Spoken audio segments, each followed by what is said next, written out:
ও বাবা, জীবন শেষ বাবা। 14 ডিগ্রি সেলসিয়াস গাইবান্ধার, 14 ডিগ্রি সেলসিয়াসে গা আমার ঘরে কাঁপতিছে।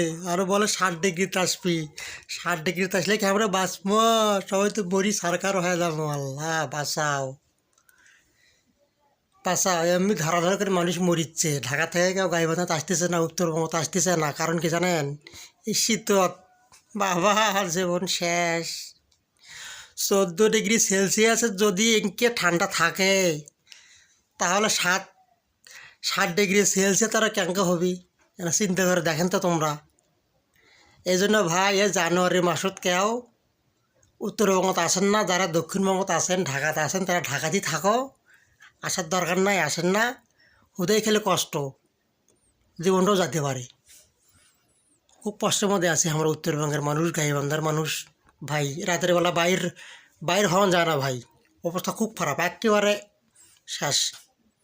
বুঝছেন? ওই জন্য বুড়ো মানুষেরা তো ঘর থেকে বাড়ায় না। আমরা যদি বাড়াই, আবার সাথে সাথে ব্যাগ চলে আসি। ভাই খুব ঠান্ডা, আসেন না ভাই কেউ।